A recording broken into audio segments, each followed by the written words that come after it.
From the outside, we looked like a well-balanced couple. 9 years married, 2 incomes, a modern house on a quiet street, and no kids by choice.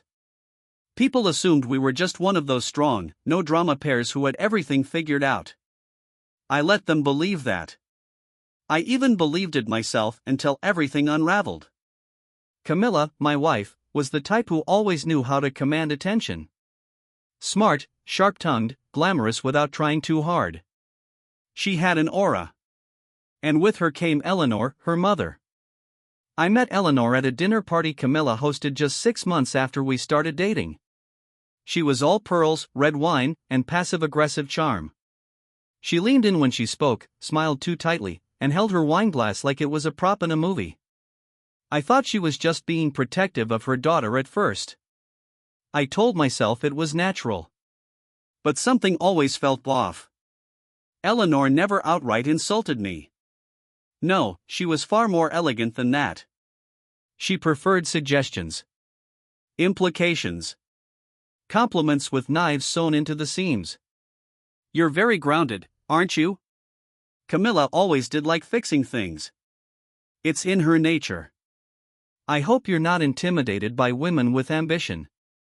Camilla would roll her eyes and say I was being sensitive, that her mom was just like that. So I let it go. Until things started getting weird.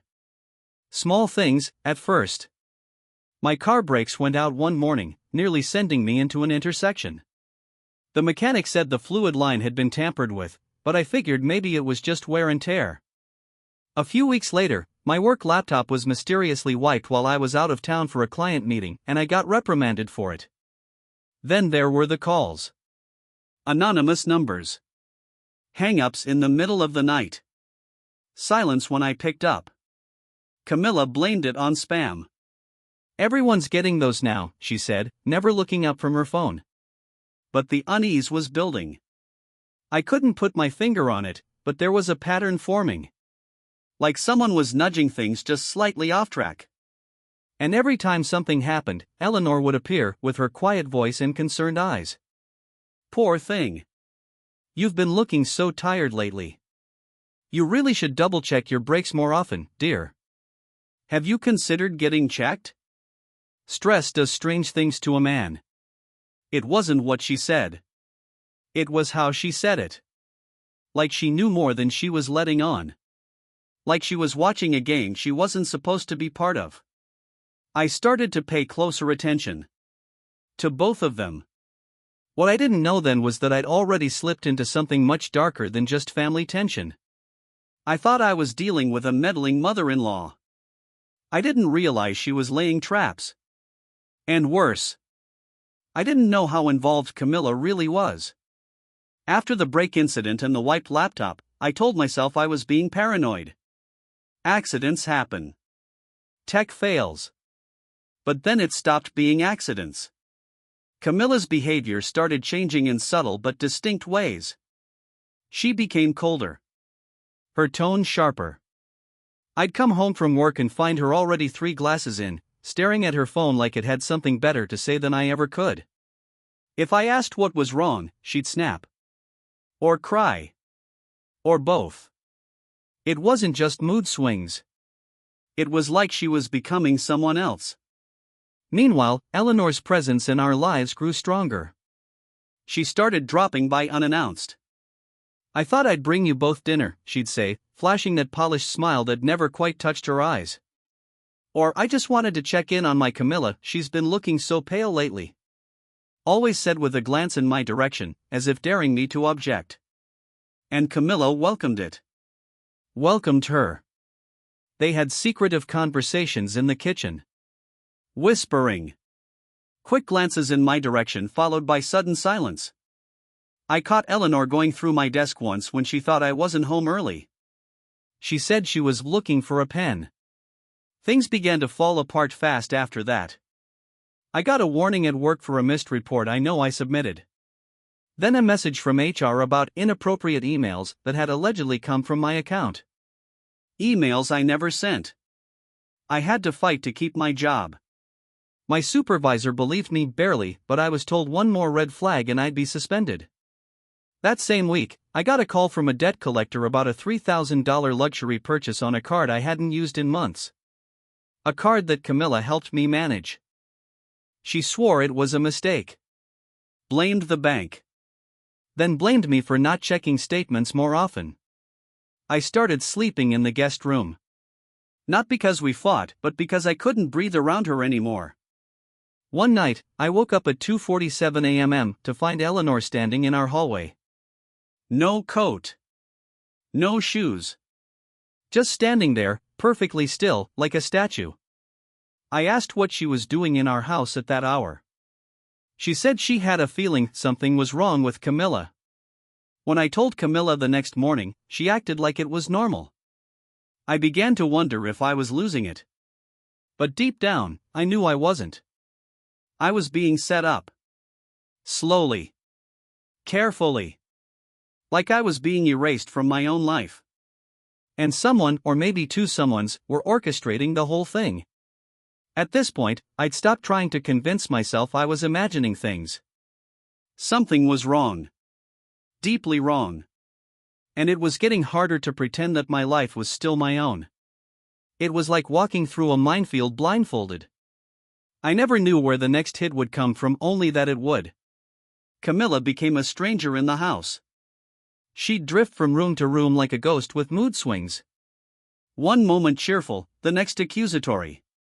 Sometimes she'd cry over nothing, full on sobbing at 9 a.m. while doing dishes, then accuse me of being cold for not comforting her enough. I used to think it was stress, maybe depression, or something hormonal. But now I wasn't so sure. Because Eleanor had a pattern. Every time things escalated in the house, every time Camilla exploded or collapsed or said something that made no sense, Eleanor would coincidentally show up within 24 hours. Like she had a radar for emotional instability. She'd arrive in her pearl earrings and black leather gloves, perfectly composed, carrying food or flowers or some hand-sewn nonsense gift like she was some delicate, grieving widow from a soap opera. The first few times she brought soup. Then tea. Herbal, very calming, she said. A recipe from my mother. Clears the mind. I stopped drinking anything she gave me after I realized I kept getting sick. Subtle at first, dizziness, fatigue, headaches I couldn't shake. Then it got worse. I started waking up in the middle of the night in cold sweats, dry mouth, pounding heart, and a stomach that felt like it was eating itself. I blamed stress. But then I stopped eating dinner if I didn't make it myself. And wouldn't you know it, the symptoms started easing. One night, I poured out a thermos of specially brewed detox tea Eleanor left on the kitchen counter, just to see what it smelled like. It had a bitter, almost metallic scent underneath the herbs. I took a small sip and immediately spat it into the sink. My tongue tingled for hours. When I confronted Camilla about it, she went ballistic. Screaming that I was being paranoid, that I was always accusing her mother of things she'd never do. That I was twisting reality and projecting my guilt. Guilt? For what? For surviving this circus? She accused me of cheating, of planting lies, of emotionally manipulating her. She even hinted that I might be bipolar, that I needed evaluation, words I knew weren't hers. They were Eleanor's. I could practically hear them echoing out of her mouth, masked by the shaky voice of someone spiraling. Then came the most disturbing thing yet. One evening, I got home from work and found our dog, a 10-year-old golden retriever named Milo, collapsed on the floor, breathing shallowly. He'd been perfectly healthy that morning. No signs of illness. No change in behavior. I rushed him to the emergency vet. They ran tests, did blood work. The vet came back, hesitating before speaking. It looks like he may have ingested something toxic. Do you keep rodent poison anywhere in the house? I said no. We didn't. Ever. But Camilla had cleaned the kitchen that day. And Eleanor had been over again, dropping off groceries. Milo survived, thankfully. Barely. But something in me broke that night. I couldn't deny it anymore. Someone was trying to hurt me. Or at least drive me insane. And whether Camilla was a pawn or a co-conspirator, she wasn't innocent. I started documenting everything: dates, times, symptoms, arguments, phone calls, medical visits, even the flavor of that damn tea. I bought a second phone and installed a security camera in my home office. I changed all my passwords. Started locking my office door. I was living in my own house like a hunted man. Walking lightly, hiding files, not drinking anything I didn't make with my own hands. Watching my back every time I went down the stairs. The final straw in this part of the nightmare came during a dinner Camilla forced me to attend. A reset, she called it. Just her, me, and Eleanor. They made pasta. Poured wine. Played old jazz records and laughed too loud. Camilla sat beside me, holding my hand like everything was fine. Eleanor was glowing, as if she could smell victory. Halfway through the meal, I pretended to feel sick. Said I needed to lie down. And in the dead of night, I tested the leftovers. 3 hours later, I was vomiting uncontrollably and shivering on the bathroom floor, knowing I hadn't eaten anything else that day. Something was happening. They weren't just messing with my mind. They were attacking my body. This was no longer paranoia. It was attempted murder. At this point, I'd stopped trying to convince myself I was imagining things. Something was wrong. Deeply wrong. And it was getting harder to pretend that my life was still my own. It was like walking through a minefield blindfolded. I never knew where the next hit would come from, only that it would. Camilla became a stranger in the house. She'd drift from room to room like a ghost with mood swings. One moment cheerful, the next accusatory. Sometimes she'd cry over nothing, full on sobbing at 9 in the morning while doing dishes, then accuse me of being cold for not comforting her enough. I used to think it was stress, maybe depression, or something hormonal. But now I wasn't so sure. Because Eleanor had a pattern. Every time things escalated in the house, every time Camilla exploded or collapsed or said something that made no sense, Eleanor would coincidentally show up within 24 hours. Like she had a radar for emotional instability. She'd arrive in her pearl earrings and black leather gloves, perfectly composed, carrying food or flowers or some hand-sewn nonsense gift like she was some delicate, grieving widow from a soap opera. The first few times she brought soup. Then tea. Herbal, very calming, she said. A recipe from my mother. Clears the mind. I stopped drinking anything she gave me after I realized I kept getting sick. Subtle at first, dizziness, fatigue, headaches I couldn't shake. Then it got worse. I started waking up in the middle of the night in cold sweats, dry mouth, pounding heart, and a stomach that felt like it was eating itself. I blamed stress. But then I stopped eating dinner if I didn't make it myself. And wouldn't you know it, the symptoms started easing. One night, I poured out a thermos of specially brewed detox tea Eleanor left on the kitchen counter, just to see what it smelled like. It had a bitter, almost metallic scent underneath the herbs. I took a small sip and immediately spat it into the sink. My tongue tingled for hours. When I confronted Camilla about it, she went ballistic. Screaming that I was being paranoid, that I was always accusing her mother of things she'd never do. That I was twisting reality and projecting my guilt. Guilt? For what? For surviving this circus? She accused me of cheating, of planting lies, of emotionally manipulating her. She even hinted that I might be bipolar, that I needed evaluation, words I knew weren't hers. They were Eleanor's. I could practically hear them echoing out of her mouth, masked by the shaky voice of someone spiraling. Then came the most disturbing thing yet. One evening, I got home from work and found our dog, a 10-year-old golden retriever named Milo, collapsed on the floor, breathing shallowly. He'd been perfectly healthy that morning. No signs of illness. No change in behavior. I rushed him to the emergency vet. They ran tests, did blood work.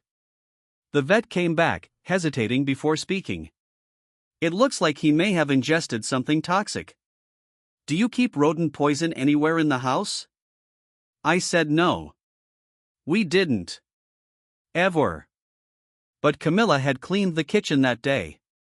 And Eleanor had been over again, dropping off groceries. Milo survived, thankfully. Barely. But something in me broke that night. I couldn't deny it anymore. Someone was trying to hurt me. Or at least drive me insane. And whether Camilla was a pawn or a co-conspirator, she wasn't innocent. I started documenting everything: dates, times, symptoms, arguments, phone calls, medical visits, even the flavor of that damn tea. I bought a second phone and installed a security camera in my home office. I changed all my passwords. Started locking my office door. I was living in my own house like a hunted man. Walking lightly, hiding files, not drinking anything I didn't make with my own hands. Watching my back every time I went down the stairs. The final straw in this part of the nightmare came during a dinner Camilla forced me to attend. A reset, she called it. Just her, me, and Eleanor. They made pasta. Poured wine. Played old jazz records and laughed too loud. Camilla sat beside me, holding my hand like everything was fine. Eleanor was glowing, as if she could smell victory. Halfway through the meal, I pretended to feel sick. Said I needed to lie down. And in the dead of night, I tested the leftovers. 3 hours later, I was vomiting uncontrollably and shivering on the bathroom floor, knowing I hadn't eaten anything else that day. Something was happening. They weren't just messing with my mind. They were attacking my body. This was no longer paranoia. It was attempted murder. The night I ended up shivering on the bathroom floor after eating that cursed dinner, I promised myself one thing: no more pretending. No more giving the benefit of the doubt. No more rationalizing insanity.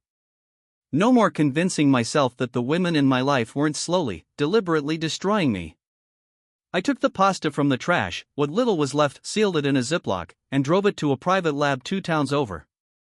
Didn't even put my real name on the form. Paid in cash. Told them it was for a pet toxicity concern. The technician raised an eyebrow, but didn't press. I didn't go home that night. Instead, I booked a motel near a truck stop and stared at the ceiling until sunrise. That morning, I decided to search my phone's backup cloud, not just messages or photos, but voicemails. Most people don't even know their phones save deleted ones. I only remembered because I'd once recovered an old birthday message from my dad that way. I wasn't even sure what I was looking for. Just something.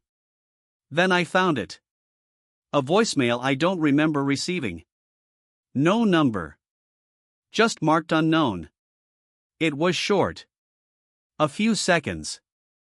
But I will never forget the sound. It was Eleanor's voice. Soft. Icy. Precise. She was whispering, like she didn't want to be overheard. Or like it had been left by accident. He's weak. You said we'd wait until it looked natural. Click. That was it. 7 seconds. But I listened to it 20 times, my pulse hammering harder with each replay. That wasn't something you say by accident. That wasn't mother-in-law talk. That was conspiracy. I forwarded the voicemail to my second phone, saved it to a hidden flash drive, and emailed a copy to my personal account under a misleading subject line: Taxes 2022. Then I started watching the security footage from my office camera. In 3 days of footage, I saw Camilla come in twice, both times when I wasn't home.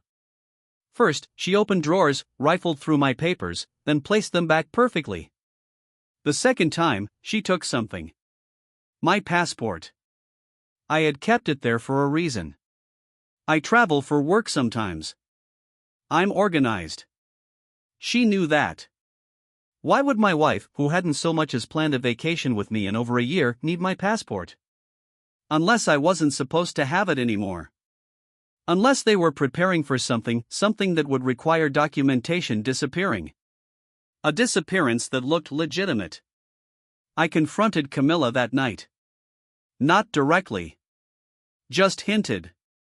Told her I couldn't find my passport. Watched her reaction.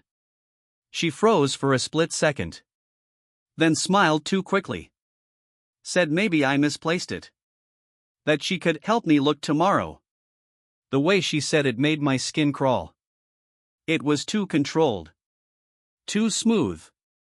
She kissed me goodnight. Lightly. Like a nurse tucking in a dying patient. That night, I didn't sleep. The next day, the lab called. There are significant traces of digoxin in the sample you gave us, the man said. I asked what that was. A cardiac glycoside. In high doses, it can cause nausea, hallucinations, confusion, and heart failure. The voice on the other end paused. It's most commonly found in foxglove plants. Or in prescription medications used for arrhythmia. But it can be extremely dangerous when ingested in food. I nearly dropped the phone. Eleanor had a garden. Full of rare herbs. She always prided herself on making her own teas. And now, I had proof. Proof that someone had tried to poison me. Not just metaphorically. Not with drama or manipulation. Literally. This was no longer about emotional abuse. It was about survival. And if they were planning something more permanent?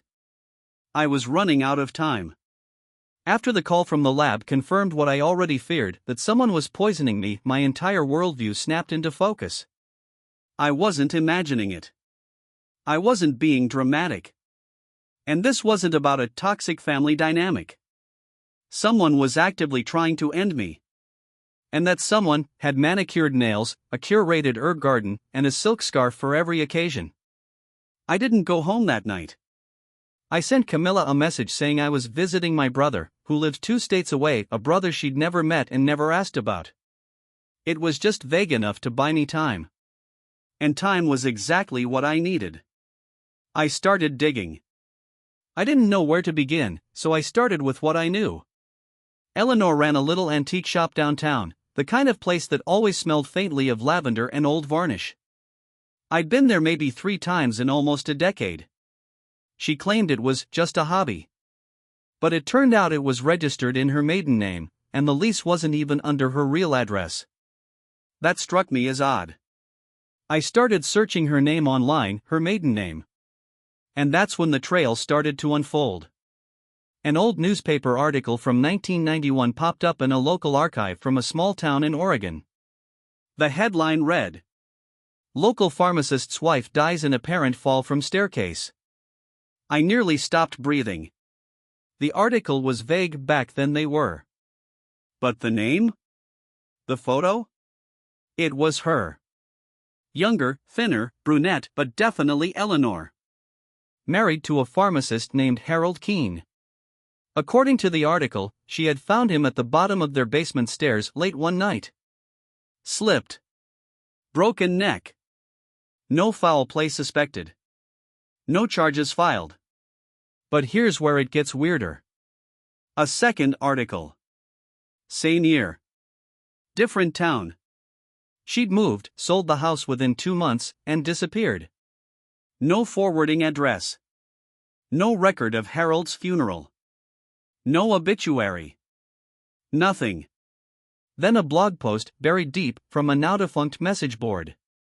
An anonymous user claiming there and was murdered by her best friend's mother, but the case was closed as an accident.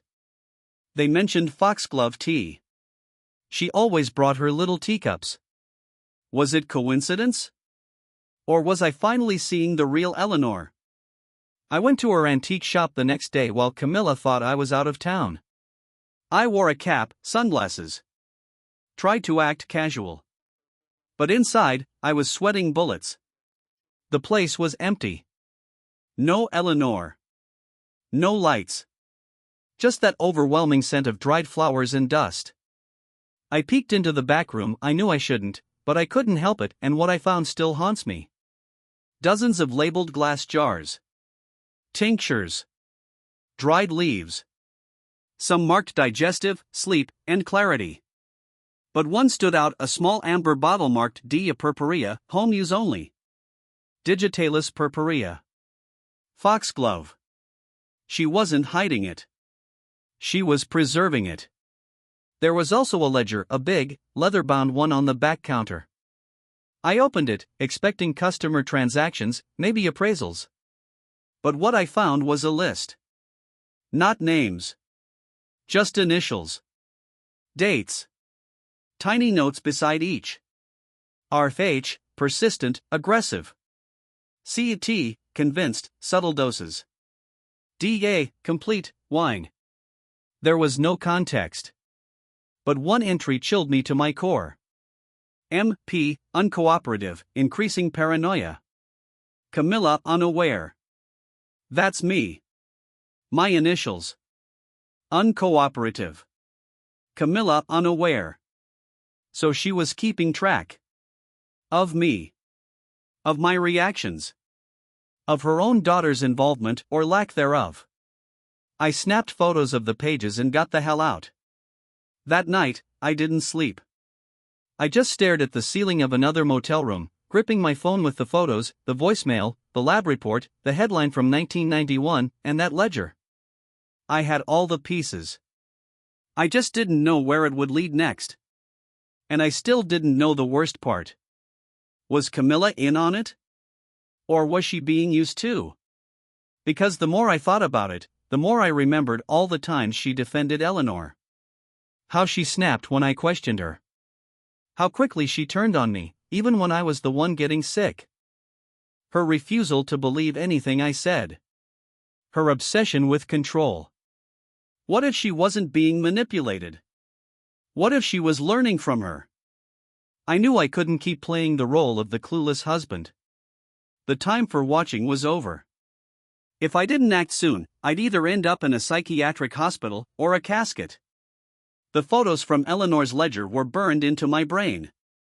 But what haunted me most wasn't even the word uncooperative. It was that line, Camilla unaware.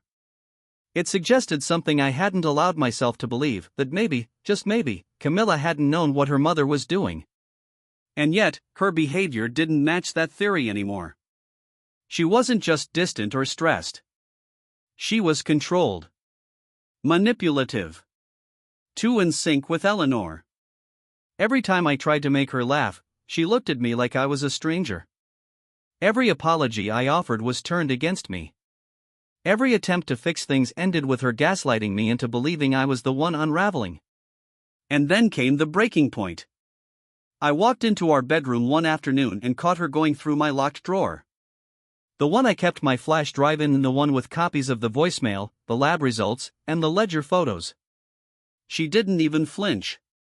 Just calmly zipped it shut when I stepped inside and smiled. "What's this?" I asked. She tilted her head and said, "I'm worried about you." There it was. The sentence that meant, I'm setting the stage. She went on, calmly, evenly, saying I hadn't been myself. That I was paranoid. Accusatory. That I'd become obsessed with her mother, that I was acting unstable and irrational. She suggested we speak to someone. I almost laughed. We'd already done that. Years ago. You know who she meant. She meant someone who would testify on her side. I didn't say anything. Just nodded. Said I'd think about it. That night, I pulled the flash drive from its hiding place and drove straight to my friend Mark's house. I hadn't talked to him in a while, but I knew I could trust him. We grew up together. He worked in private security. I handed him the drive without explaining. "I need a safe copy of everything on here," I said. He took one look at my face and didn't ask a single question. I stayed at a hotel that night under a different name. 2 days later, Camilla reported me missing. She told my job I was having a breakdown. She told my neighbors I'd gone off the grid. I found out she even contacted the police and asked them to check local hospitals. I saw the alert myself. She was building the case. One more step and I'd be the unstable, paranoid husband who disappeared just before his inevitable suicide. She even left a note by my computer, fake, but written in my handwriting. Sloppily forged. A goodbye letter. Mark scanned it and confirmed, this was written by someone trying to imitate your slant. But it's not your pressure points. Look at the way the G loops. It's wrong. She was trying to make it look like I'd taken my own life. It wasn't subtle anymore. This wasn't about gaslighting. This was about erasure. The next day, I got a message from Camilla, "Please just come home. Let's talk. We can fix this." I stared at it for a long time. Then I made a choice. I texted her back, "Sure. Let's talk." I told Mark to keep his phone on. To start recording when I said the word T. He agreed. I went home that evening. Camilla was in the kitchen, setting 2 mugs on the counter. Chamomile. Steam rising. Smiling. Waiting. When I stepped into the kitchen, everything felt staged. Camilla stood there in her silk robe, 2 mugs gently steaming between us, and a smile that didn't touch her eyes. I sat down across from her and waited. She pushed 1 mug toward me. "I made your favorite," she said. I looked her in the eye and replied, "I'm not thirsty." That was the cue. Somewhere, Mark had just started recording. Camilla tilted her head, her voice sweet. "Don't be dramatic. Just take a sip. We need to calm down." That word again. Calm. It meant compliance. I stayed quiet and asked her why she told everyone I was missing. Why she reported me to the police. Why there was a forged letter on my desk. Her expression didn't change. But her hands clenched slightly. "I was worried," she said. "You've been unstable. Paranoid. You accuse my mother of the craziest things." I leaned forward. "Is it crazy if I have proof?" For a second, I saw it, the mask slipping. Her smile twitched. Her jaw clenched. "What are you talking about?" "I know about Harold Keene," I said quietly. "I know about the foxglove. I know about the ledger. I know about the voicemail." Her face went pale. She stood up, pacing now. "You've lost it. You're digging through conspiracy theories. This is why I wanted you evaluated." "Stop pretending," I snapped. "Did you know? Did you know what she was doing?" And that's when she screamed. A wild, pro-twisting scream that echoed through the house, not in fear, but fury. She started hurling accusations. That I was a monster. That I was the abuser. That I was trying to frame her. I didn't say another word. Just hit record on my phone and let her talk. The whole thing lasted 20 minutes. By the end, she was sobbing on the floor, incoherent, furious, exposed. She didn't confess. She didn't have to. The morning after the confrontation, I left the house before sunrise. Camilla was still asleep on the couch, wrapped in a throw blanket, mascara streaked down her face. I didn't feel pity. Just exhaustion. I drove straight to Mark's office. We compiled everything, the voicemail, the lab report, the footage, the photos of Eleanor's ledger, and the full recording of Camilla's breakdown. He helped me format it into a secure file and suggested a lawyer he trusted. Discreet. Efficient. Protective. By noon, I had legal representation. By evening, I had a restraining order filed. Camilla was served papers the next morning. Her reaction? She lost it. She showed up at my work screaming, sobbing, accusing me of being brainwashed. She claimed I was the one plotting against her, that Eleanor was an innocent old woman and I was spreading lies. When the police escorted her away, she made sure everyone heard one final thing. "You'll regret this." I didn't respond. I didn't even look at her. The following week was chaos. My lawyer advised me not to return home. Camilla filed a counterclaim saying I was abusive. She showed fabricated texts. Took photos of a bruise I didn't cause. Said I'd snapped under pressure. She played the victim perfectly. Too perfectly. But what she didn't know. Mark had already encrypted and timestamped the real evidence. The audio recording. The poisoning lab results. Her bizarre behavior and lies. And then, just when I thought the worst had passed, the police contacted me. They had questions. Not about me. About Eleanor.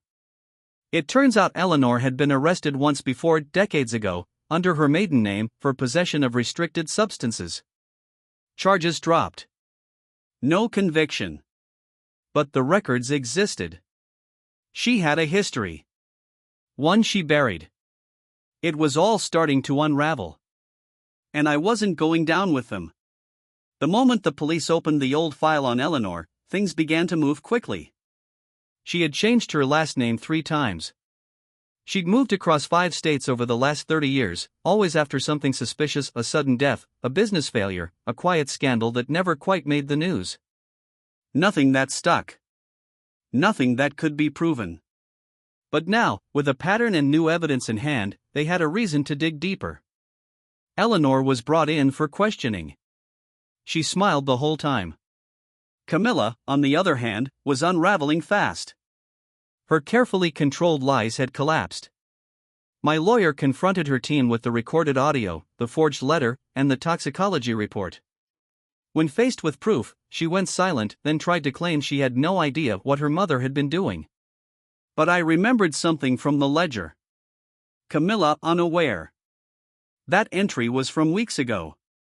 Back then, maybe she wasn't in on it. But now? Now she was hiding it. Defending it. Covering for it. And that made her guilty. The investigators seized Eleanor's antique shop. Inside, they found multiple unregistered substances, mislabeled jars, and handwritten notes about dosage, all written in that same delicate script. There were more initials. More dates. She wasn't just trying to get rid of me. She had done this before. To others. Camilla tried one final time to reach me. Sent a message late one night. I didn't know what she was planning. Please believe me. I didn't reply. She'd stood by for too long. She'd let it happen. Maybe she hadn't poisoned me herself, but she'd watched me suffer, questioned my sanity, and helped her mother build a false narrative to destroy me. Eleanor was arrested. Camilla was named in the investigation. My lawyer filed for full divorce, citing emotional abuse, attempted harm, and willful endangerment. We also began proceedings to recover damages and ensure neither of them would come near me again. My home was no longer a war zone. It was quiet. Too quiet. But for the first time in months, I could breathe. It's been 6 months since the last time I saw either of them, Camilla or her mother. Eleanor's still awaiting trial. The charges have piled up: unlawful possession of controlled substances, suspected attempted poisoning, falsification of business records. No one says it out loud, but the investigators are combing through every place she's ever lived, digging into deaths that once seemed accidental. Camilla. I don't know what became of her exactly. She disappeared from my life in a legal flurry: countersuits, denial, then finally, silence. Last I heard, she moved back in with Eleanor's sister across the state. Maybe to hide. Maybe to regroup. Doesn't matter.